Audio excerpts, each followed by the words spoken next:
সকালবেলায় ঘুম থেকে উঠে দেখি শব্দ, কিসের শব্দ কিসের শব্দ, বাইরে এসে দেখি তো এই যন্ত্রটা চলতে লেগেছে। তো হ্যালো এভরিওয়ান, আমি দীপা, আমার নতুন একটি ভিডিওতে তোমাদের সবাইকে ওয়েলকাম। তো সকালবেলায় ঘুম থেকে উঠে আমি ফ্রেশ হচ্ছিলাম, তারপরে হঠাৎ করে দেখি শব্দ হচ্ছে। তো শব্দ হচ্ছে তো আমি বাইরে বেরিয়ে আসলাম। তো বাইরে বেরিয়ে এসে দেখি এখানে তো মেশিন চলছে। মেশিনটার নাম আমি তো শুনলাম হ্যান্ড ট্রাক্টর, কিন্তু এটার অন্য কোনো নাম আছে নাকি সেটা তো আমি জানিনি, তোমরা জানলে জানিও। বাবা ওখানে হচ্ছে লঙ্কার বীজ দেবে, সেই জন্য ওখানে চাষ করে নিচ্ছিল। তারপরে চলে আসলাম আমি ভেতরে। ভেতরে মা আজকে বানিয়েছিল কলাই রুটি। শীতকালে তো এই জিনিসটা খেতে আমার হেব্বি লাগে। তোমাদের কে কে খেতে ভালোবাসো আমাকে কমেন্টে জানিও। তারপরে খেয়ে একটু চলে আসলাম দিশাদের বাড়ি, মানে কাকিমাদের বাড়ি। তো এসে তখনও দেখি দিশা, দিব্য সবাই এসেছে। তো দিব্য আমাকে একটু গান ছাড়া নাচ করে দেখিয়ে দিল।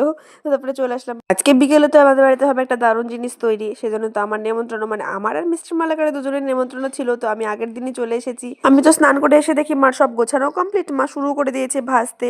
তো হ্যাঁ, এটা হচ্ছে আমাদের বাড়িতে আজকে পিঠে, মানে সরা পিঠে হচ্ছিল। আর এটা ছিল সংক্রান্তির আগের দিনের ব্লগ, মানে ভিডিও। মানে আমি তো লাদখর পাবলিক ভিডিও তো করেছিলাম, কিন্তু আমি তো এরকম মানুষ, তো আমি ভিডিও করে ছাড়তে ভুলে গেছি।